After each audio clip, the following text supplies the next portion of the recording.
just being able to have this free space where no one actually knows the answer to it. Like there's no answer, no one knows.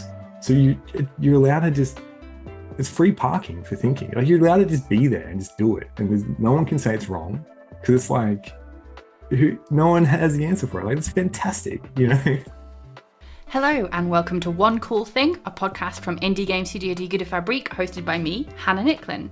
I hope that you're enjoying this music. I want to shout out again Nick Ellis. He normally gets a shout out at the end of the show, but I just wanted to re-up him at the top of the show.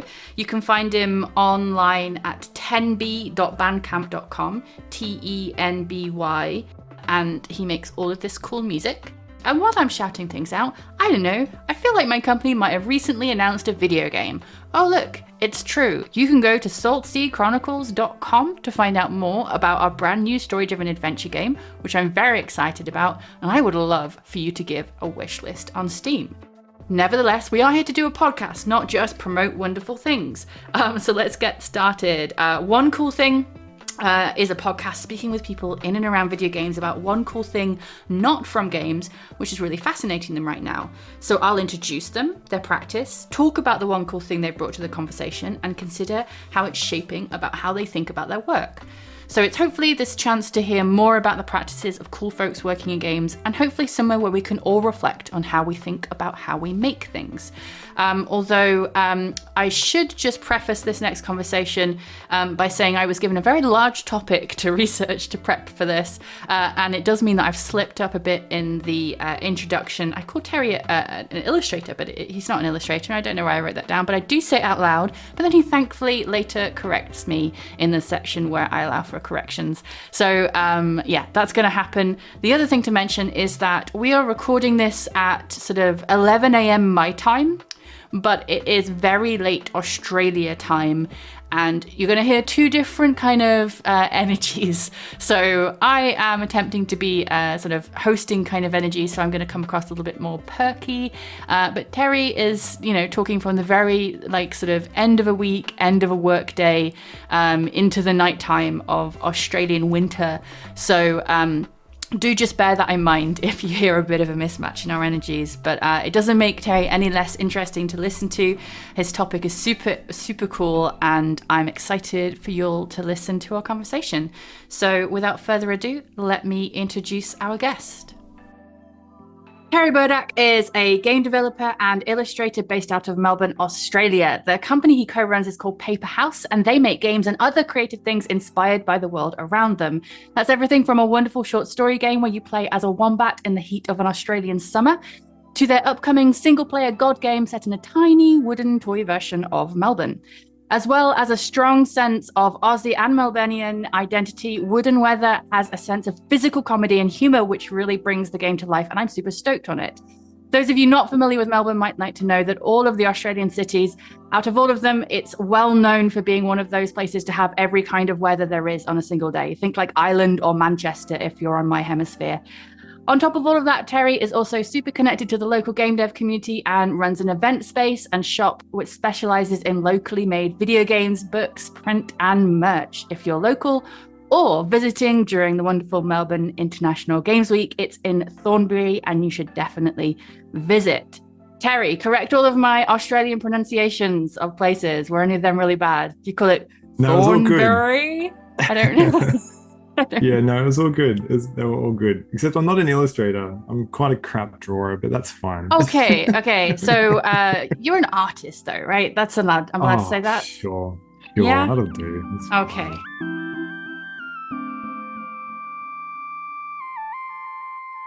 Welcome to the podcast in a little flurry of Australians that we're having recently, actually, which is nice. I'm early, you're late. We're both a little bit tired, so hopefully the listeners will bear with us. I'm here to ask you what one cool thing you have brought to the podcast. So what have you got for us? I feel like this is a little bit cheeky calling it, I guess, one cool thing, but I really wanted to talk about natural philosophy. Which is kind of all things. Philosophy. Friends, I did some research for this episode. Okay, go on. Tell us more. Yeah.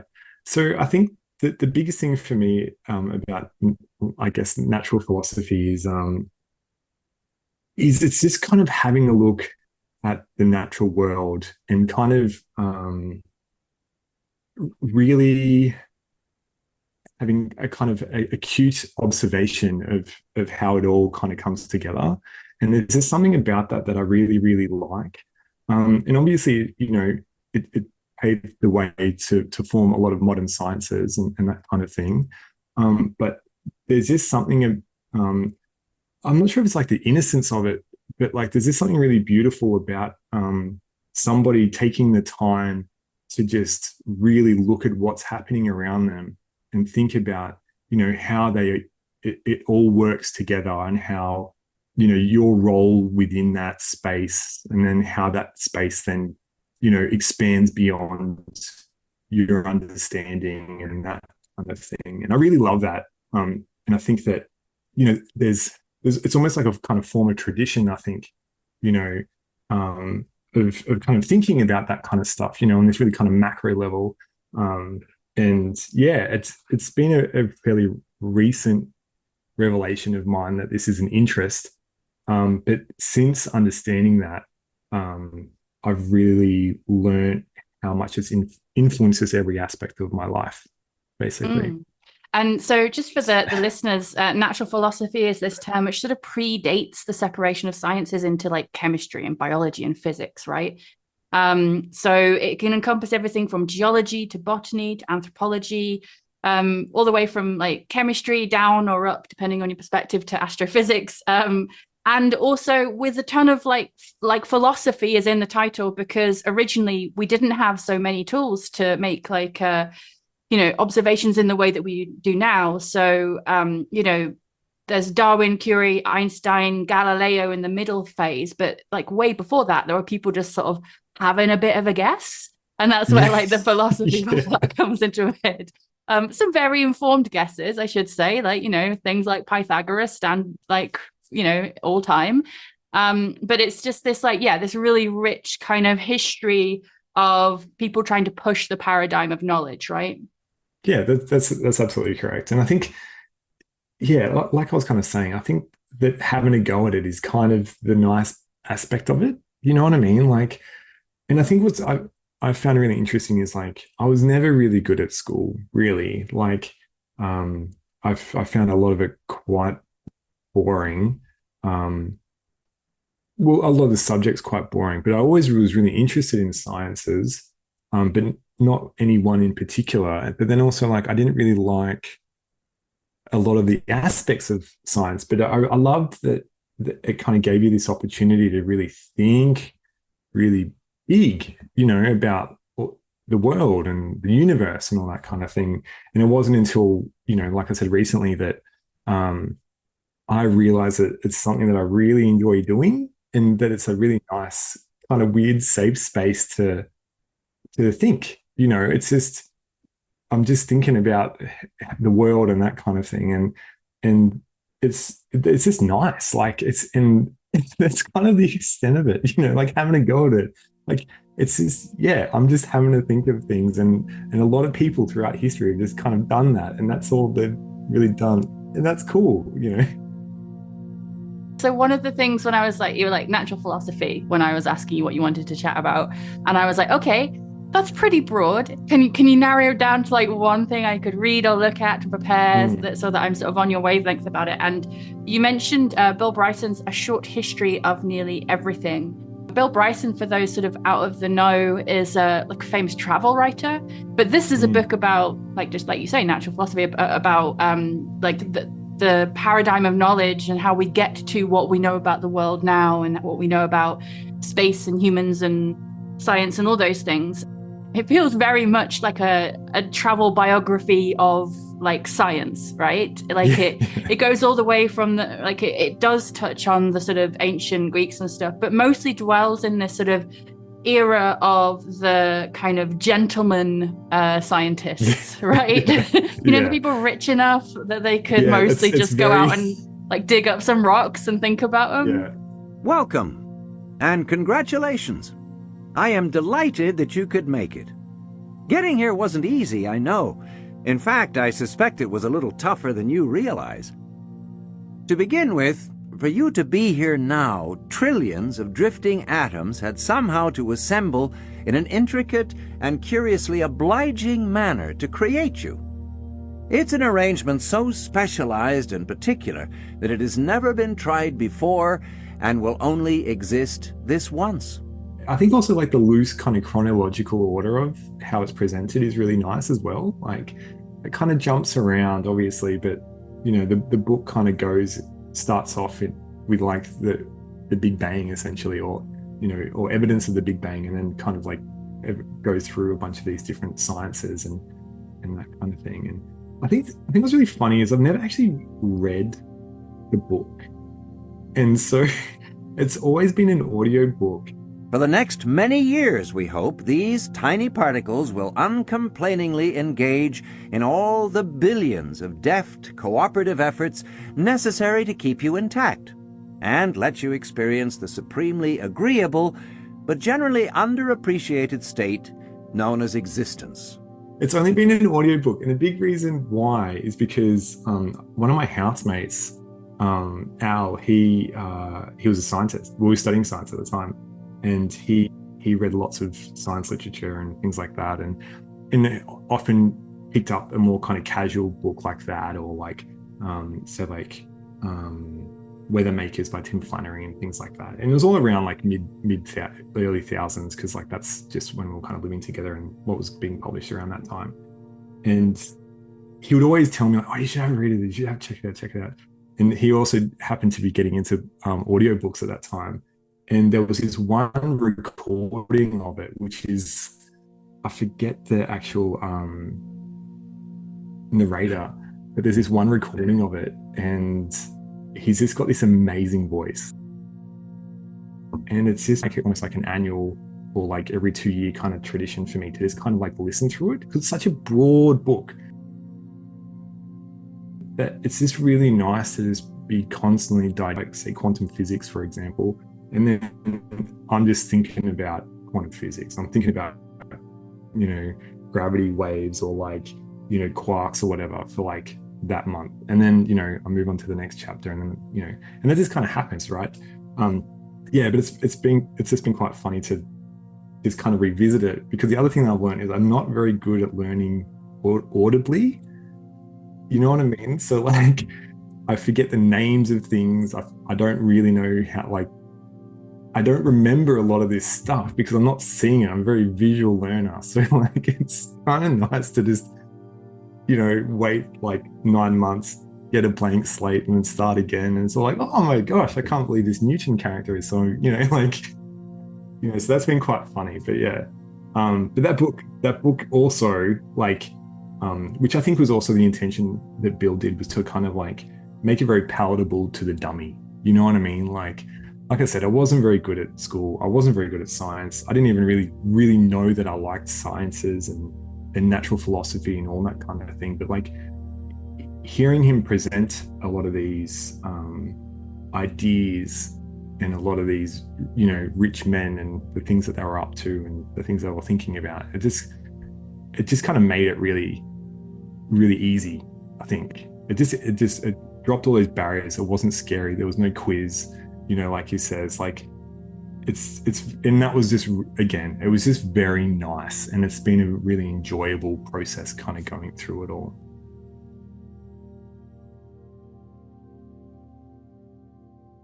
I wonder if you could talk to us a little bit about the first time you sort of picked up this book or picked up this journey and this interest into natural philosophy in general. Yeah, well, I think the first time, this is also kind of funny. I like with school, like I'm not very good at geography, and I'm really not good at like history either. So like, you know, knowing what happened in what country, it's what decade, like I'm shocking at that. I'm having to do a lot of relearning of stuff you just learn in high school now. And so I thought originally, because like the title's a little bit deceptive, I think, of this book. It's like a short history of almost everything. I thought it was a little bit more of a history book. So like, oh, this might be a good thing to learn a bit about World War II and like what's happening in blah, blah, blah, whatever. But then it starts off with, you know, like the Big Bang and like your place in the universe. And I was like, whoa, what the fuck? Oh, sorry. What the hell? Like, what's going on here kind of thing? Where are we going? And then it just like, every chapter was just another beautiful topic or something that was just so amazingly interesting to me. And I stop it every now and then. I have to stop this audiobook because I'm just like, I just realize I'm not even listening. I'm just so caught up in thought of just thinking outwards or thinking inwards. And that happened the first time. And like I said, like I come back like a year or so later or whatever. I'm like, yeah, I'll give it a spin, and then start listening again. And then there might be another particular chapter that has like a kind of a focus for me that I really, tend to gravitate towards or whatever. But yeah, just that first time, like every single thing he was saying was just completely made me appreciate just like all aspects of the universe and the world and where I was and who I was and all this kind of stuff. And it's just like, it shouldn't be profound. Like he's just telling you these really kind of relatively dry stories. And obviously he's quite a funny writer. I actually saw him, he came to Melbourne one year. I got to see him talk and it was really great. He's so great, and yeah, I haven't been able to really replicate it with other things. Like I've tried other books and other stuff like that. And then while they've been really interesting, that is, I think the grandness of the whole thing. It's just got like this really kind of holistic approach to like everything. And then again, like that's then made me learn a lot about what natural philosophy is. It's like this, it incorporates like all these different aspects and how they all work together. And it's like, that's what's cool. That's the cool thing for me, is that they're all interconnected, and, there's so much that's just unknown, and there's been so much guesswork that's happened, and it's what's also then kind of been nice about it is it has been a kind of mindfulness for me, like it's not necessarily maybe present because I'm often thinking of, thinking a bit further out, but like I'm spending this time to just not necessarily think about any of the worries that might be happening in my life or whatever. But, there's questions out there, like, there's like what gravity is, like what is actually gravity, like it's not really a thing. And, the difference between particles and waves and, just being able to have this free space where no one actually knows the answer to it. Like there's no answer, no one knows. So you're allowed to just, it's free parking for thinking. Like you're allowed to just be there and just do it. And there's no one can say it's wrong because it's like, no one has the answer for it. Like it's fantastic, And so one of the things that the book I think is a really good biography of, that I've used this phrase before today, paradigm of knowledge. He even mentions this particular place that I'm about to talk about in the book, I think. I used to live in a place in South London that was right next to Crystal Palace. I didn't live in Crystal Palace. That's where like you had to be rich or like, have a whole family worth of people paying a rent to live.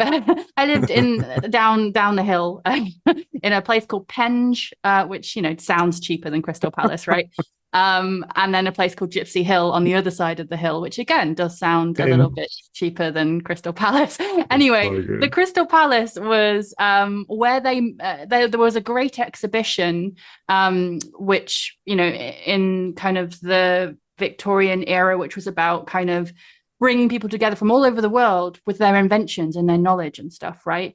And at the end, to like house everything, they built this huge crystal palace. Like it's literally just a huge glass house. And then because it was like Victorian era England, instead of like leaving it there, they were like, this is kind of in the way, let's move it to South London. And they moved the whole Crystal Palace to London on a train, which is why Crystal Palace train station is so tall, because they had to get really big pieces of glass through it.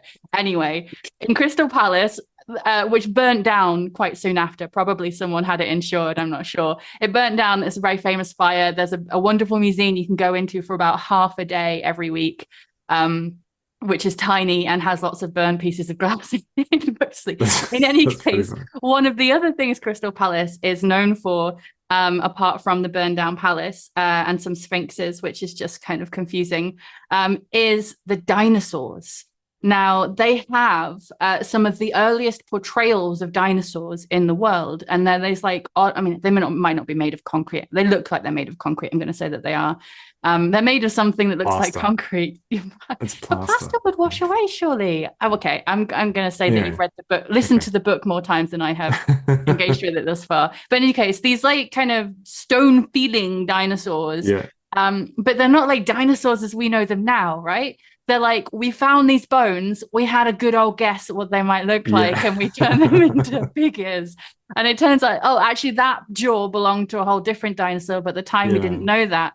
And they're all around this this park, and it's all planted with like what they imagine to be the plant life of like the kind of swampy dinosaur past. But it's just this really, I always loved going there because it was not just a reminder of what the people in the past didn't know, but it's also a reminder of what we right now do not know. And it's just really like wonderful to be in that lineage, right? Like to be connected to the people, not just behind us, but in front of us in the paradigm of knowledge. And I think the book is just really good. And, you know, natural history as a tradition is much more open to that than like just physics or just chemistry or like the way that even that schools teach it now, you know? Yeah, definitely. I think what's also really funny about a lot of this is it's kind of like what you touched on about a lot of these kind of rich men, you know, that had the luxury and the privilege to be able to do a lot of this kind of stuff, you know, particularly geologists and that kind of thing. You know, or they're just, you know, or chemists that just, you know, got into oil and then, you know, a lot, it's just there's a lot of it. But what's also been kind of funny is when like throughout the book you kind of see that like throughout history, like how much like kind of like weird kind of toxic masculinity has played a role in, you know, like say these dinosaurs, right? Like they'll add like teeth to look like claws and horns, and because they need to make them look all vicious or whatever. And it's just like this weird, like that's like then throughout, literally throughout history is these guys are just doing this kind of stuff, like, you know. And it's just I think that's also like a very funny aspect of this whole thing as well, you know. And particularly because I've heard it so many times, you know, I'm starting to pick up all these other little kind of things. But yeah, like I think that's also what's kind of interesting about like what we don't know, right? You know, like it's often also just like who's thinking about it and who's getting to say it and that kind of thing. And that also has, you know, made me pretty reflective on that kind of thing, you know, like in terms of our role of knowledge of anything, you know, like we've all got our own perspectives, and I think how we're kind of contributing to that is also, you know, can not necessarily always be a good thing, I think. Yeah, a really good example I was just thinking as you're talking is poor old Thomas Midgley Jr., who I don't know, not only had the misfortune of inventing, a chemist who not only had the misfortune of inventing adding lead to petrol. Oh yeah. But also invented CFCs. Yeah, I like know. invented the thing that destroyed the ozone layer as well. Just like casually inventing two of the worst things for the climate in the 20th century.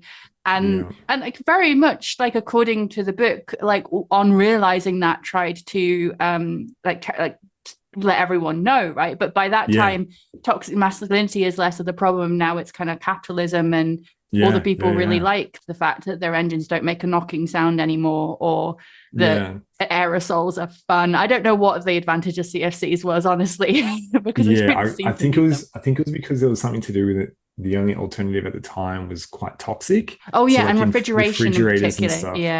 Yeah. So I think that was like the idea behind it. So I think, you know, in a very kind of short-sighted way, it was good. But then, I think I recently watched Oppenheimer, and which I was expecting there to be a bit more kind of science in that. Anyway, it just made me really think about it, because like that, because who invented CFCs and putting lead in petrol and that kind of thing. Like he spent the remainder of his life then trying to fight against it and that kind of thing, and you know, had funding pulled from him, and like he was vindicated and all this kind of stuff, and it ended up leading to the Clean Air Act. You know what I mean? Like they actually ended up having some change in the future to stop it, which cut lead out of fuel and all that other kind of stuff. And I was reading that just as I had read an article about how appallingly high sea surface temperatures are this year compared to historic records, right? And it's also just really instructive on, like, yes, he had to campaign for 50 years or something, but we did all stop CFCs, right?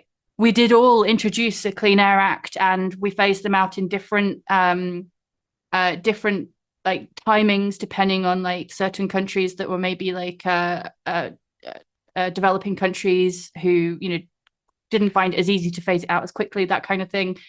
And it was phased out, and the ozone layer is mostly healing, except maybe we are breaking it again because of the disappearance of sea ice, etc., etc. But like, I was reading that, I was like, what was it about the 1990s that I don't know, it felt like the whole world did a thing. I mean, granted, I was maybe 10, 11, 12-ish then, but I remember it. So like, it also made me feel like, why the it was grunge. can't we do something? It was grunge. It was all Kurt Cobain.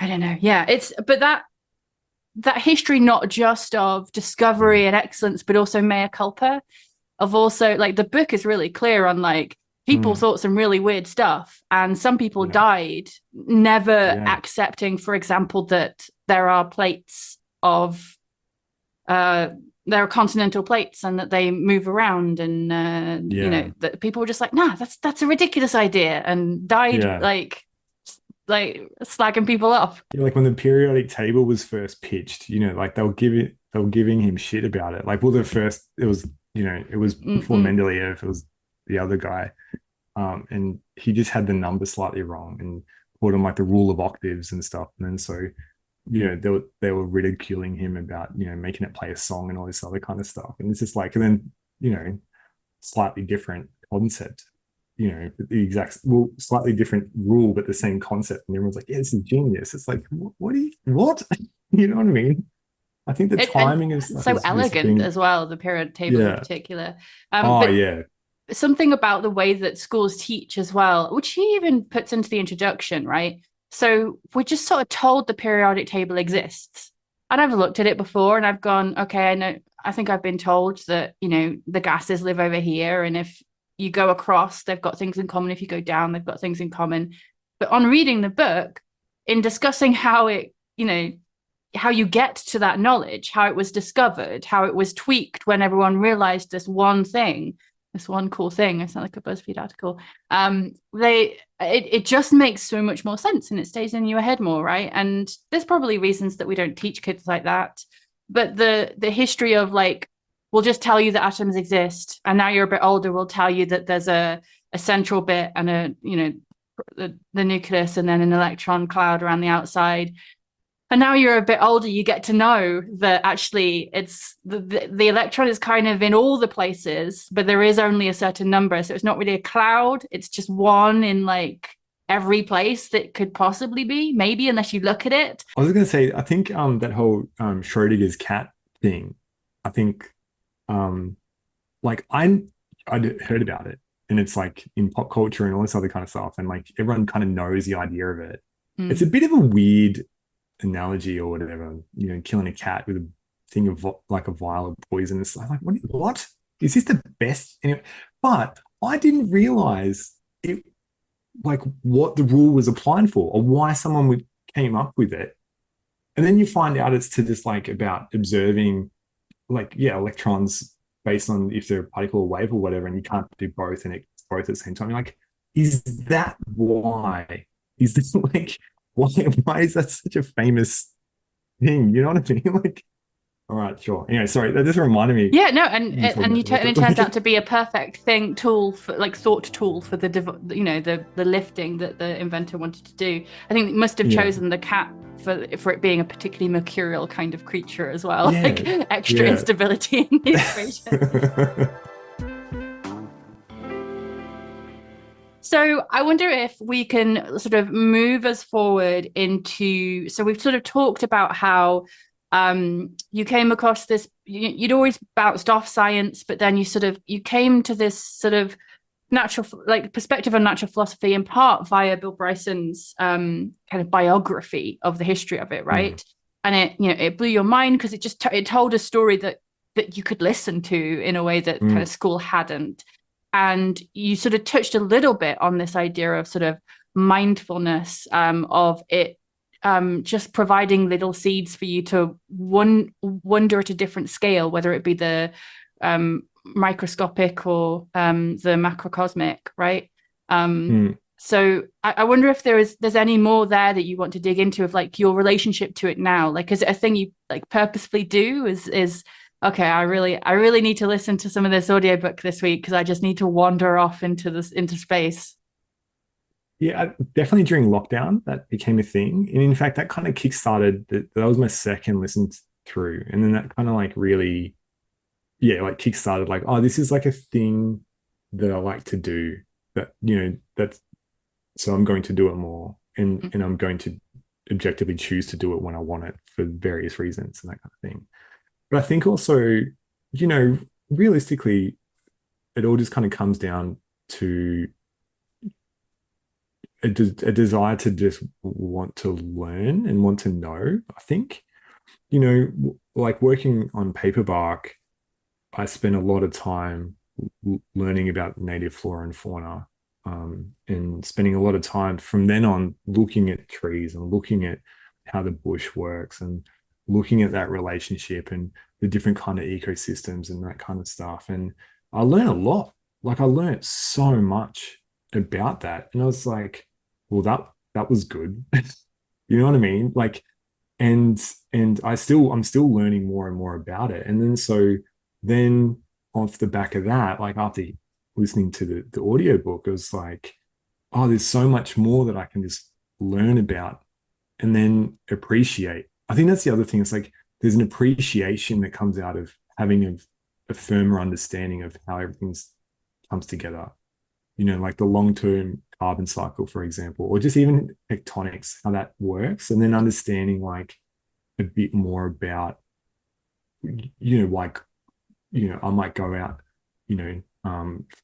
out bush out into Victoria, near a particular mountain range, and it's like, well, now I know why that's there. Now I know why I'm standing on sand instead of soil or whatever. Like it just changes everything for me into, and so then because of that, I find myself really wanting to think more about it and to grow that understanding, so then I can grow that appreciation, because like this is all we have realistically, and and the world is an incredible, well, the universe is an incredible and beautiful thing, and just knowing how everything works together is just it's beautiful. It's just so beautiful. I love it. Like, and why would you not want to think about that, right? Like and then that has then led me into my interest in the weather, and obviously then into the wooden weather, but like I ended up doing, like, in part of this, the development for wooden weather, I was able to do a kind of short course, like an introduction into meteorology and stuff, and I got to actually learn it quite properly about how meteorology works and weather and all that other kind of stuff. And then that was that got me thinking even more about all this kind of stuff, and then how that's even more interconnected. And I just find myself now just looking at things and just really, really heavily thinking about what makes it work, what makes it tick, how did it come together, what's its role, like what am I doing just by being here near it, and all of that kind of stuff. And in the context of others as well, like whether you go up or whether you go down, we're way more connected than you feel in this sort of everyday plane of existence, right? If you zoom out, like we all rely on this planet, and we all rely on like a giant like other rock not banging into it, or like not depleting the ozone to a level where we all get cooked. And if you zoom super in, we're all got a little bit of, like, I don't know how many generations you have to go back that Bill Bryson said, but there's not many generations you have to go back where like I don't know, Charles Darwin, pick Charles Darwin because he's in my head because of the book. We've all got like a few atoms of Charles Darwin in us, right? Yeah, Just like yeah, yeah, yeah, probabilistically. Um, yeah.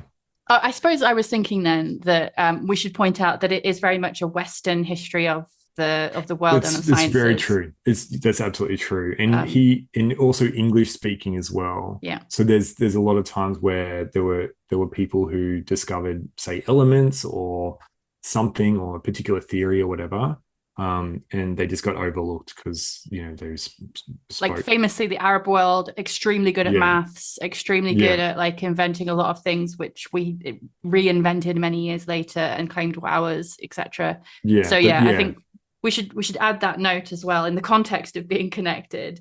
But yeah, also that sense of like the science that exists at school, which is scary and kind of disconnected compared to this kind of applied vision for science, right? Which is like, here's an actual way of understanding it and how it connects us. I think that makes me think of a line from Pride movie, which is about uh, lesbians and gays support the miners, which was like this. I don't know. Have you seen Pride? Am I just like talking into a minor void? yeah. Yeah. I haven't seen it. It's a really Also, I was lovely. trying to guess where you were going with it. Yeah, But no, okay. So in this film, where a bunch of people of gay folks in London see what Margaret Thatcher is trying to do to break the coal mining unions, and they're like, yeah, "Hey, Thatcher hates gays. Thatcher hates coal miners. We're comrades. Let's go and raise some money for them, right?" And it's based on a true yeah, story. And there's this yeah, moment yeah. in the film where one of the coal miners gives them a little chat about coal, and he says, look, this seam here, you will find this same seam of coal in America. Like Mm, this seam of coal has to be mined in a yeah, certain way in Wales, and it has to be mined in exactly the same way because it is the same seam of coal. yeah, And like there are just those like that. I mean, I guess I'm thinking of that film because it's also a film about connection where you don't expect there to be connection, and then it's bringing us back to geology as well. But like there's something really really beautiful about whether you go up or whether you go down, we are all connected by the world, by how we exist, by the gravity that holds us together and down and on this earth. And also, like as you say, like the research that you did for Paperbark, which just to remind people is a game about a wombat in the bush. Is it specifically the Victorian bush? yeah, yeah. So, Paperbark, wombat in the bush, and you have sort of talked about how doing the research in a way that was actually applied felt really different to you than like your experience with science so far. And then tell us a little bit more about wood and weather. Tell the listeners more about it and like how the weather, the meteorology that you learned applies to it. Well, I think what was really interesting with Wood and Weather early on is that was like a uni assignment that I was working on because I was interested in the weather and I wanted to make a little kind of vertical slice that just kind of had a look at how the environment changes with the weather. Like really simple kind of thing. It was this little tool. It was like we were doing kind of like, it wasn't game a week, it was like game a month kind of thing. So we didn't have a lot of time and that kind of thing. But then, I really, really liked the concept and I liked being able to kind of learn a lot about how the weather works in order to then, make the game go a bit further and that kind of thing.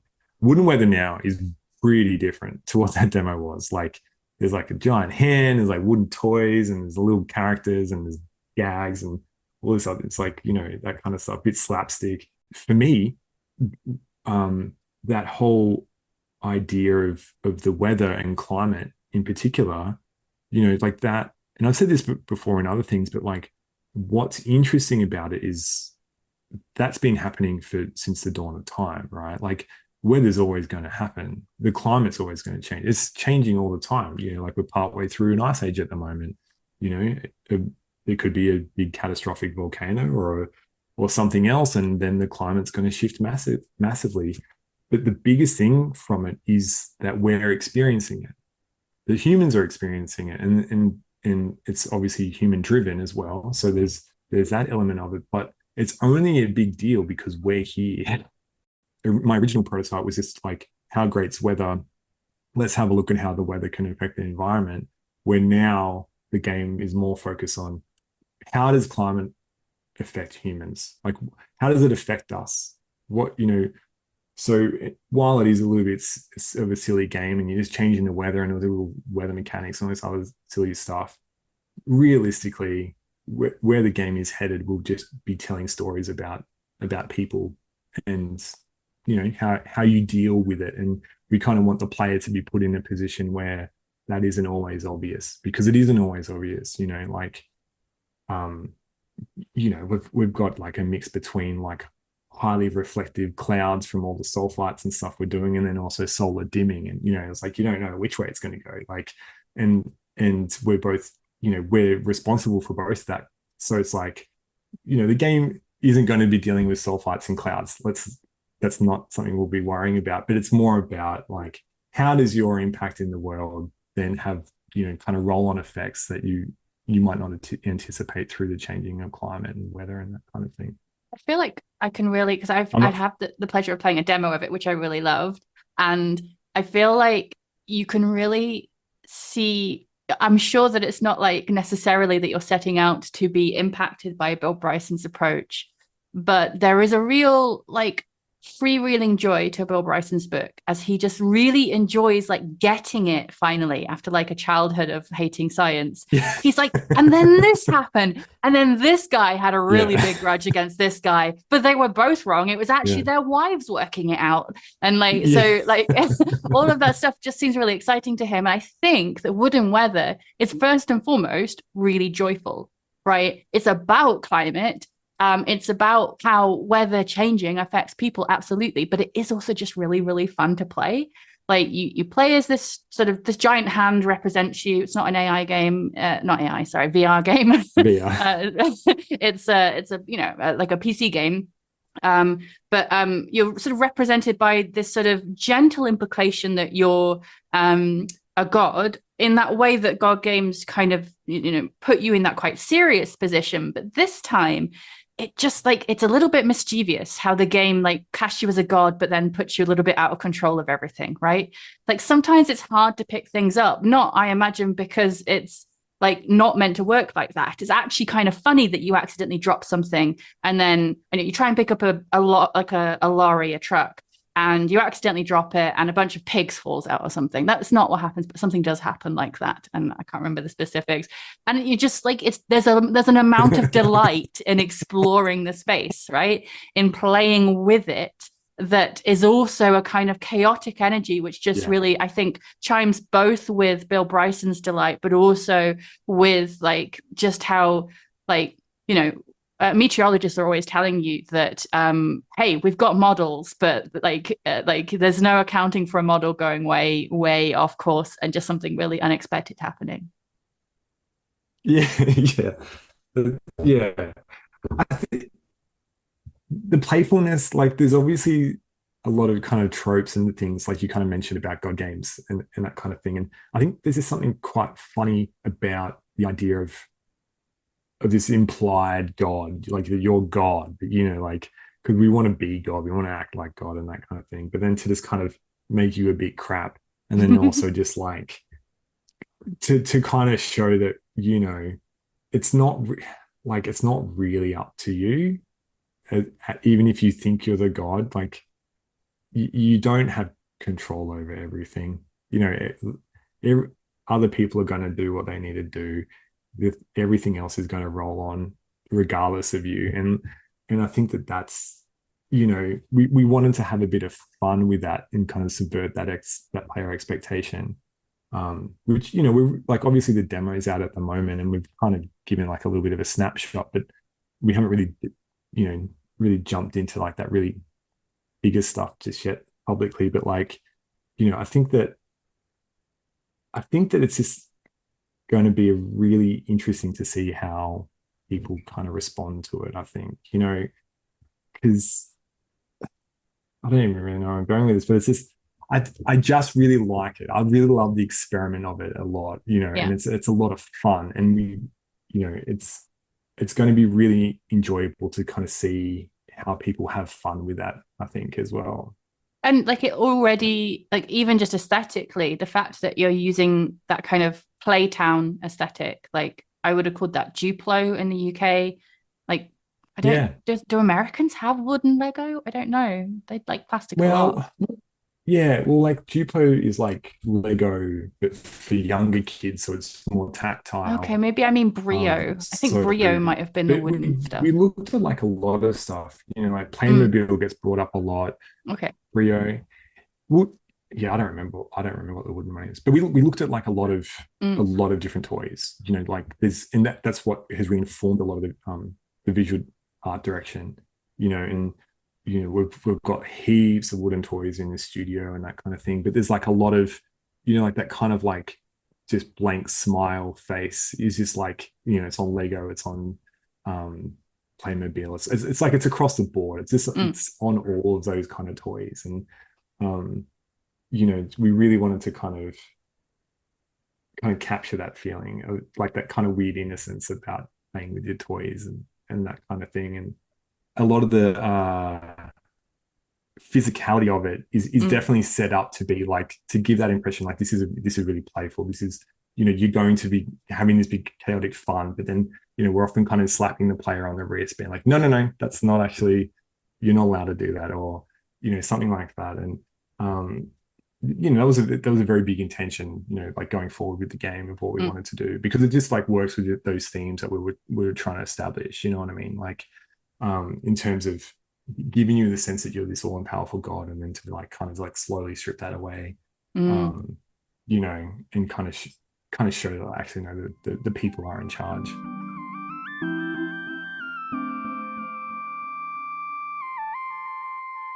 Terry, thank you so much for bringing in natural philosophy. Not a small topic, but I think that it's great that we've been able to zoom in on some aspects of how it sort of shaped you as a person and as a game designer, or developer, depending on how you identify. Not illustrator, poor research by me on that point. But in my defense, I did have natural history to research. They'll be so grumpy knowing that I'm trying to mask myself as an illustrator. That's fine. I just must have read it somewhere or invented it in my head, very likely. So to wrap us up, do you have anything you would like to promote or any socials that we should follow you or your company on? Oh, come on. Wooden it's Weather fine. has a demo that you can play. Find it on Steam. Wish list. I can't believe you're making me do this. Is it too late for you? Okay. Please wish list Wood and Weather on Steam. It's an exceptional looking game. I'm really excited about it coming out someday. You can follow Terry as Burdak of Meteorology. What are you on Twitter? Meteorology. Medium. I'm kind of off Twitter now. You're off Twitter now. Yeah, I mean, yeah. I kind of am too. I'm there for work.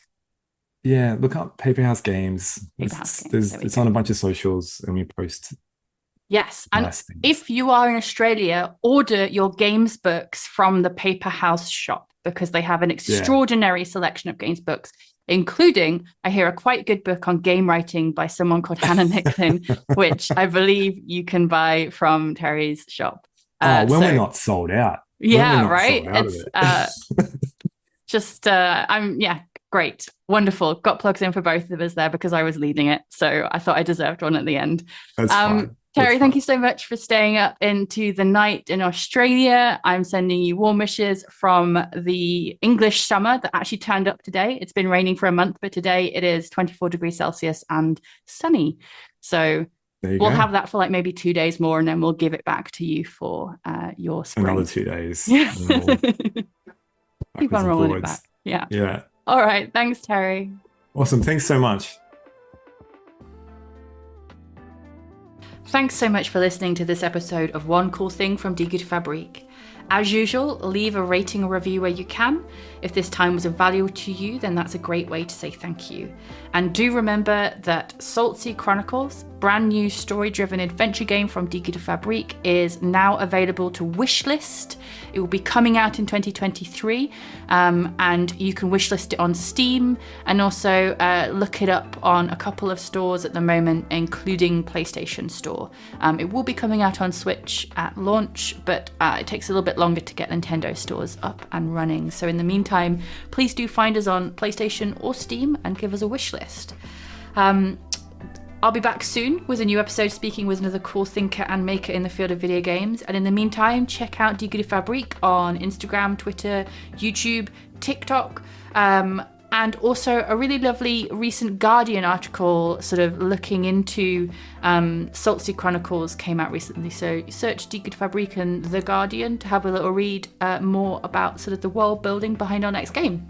You can find us everywhere online as Gute Fabrik, that's GUTEFABRIK. This podcast was produced, edited, and sound designed by Tom Wally. Additional production and research by Una Ming Kavanagh. Our theme music is by Nick Ellis, whose music you can find in the name Tenby on Bandcamp, that's TENBY. And stay thoughtful, friends. Take care. Goodbye.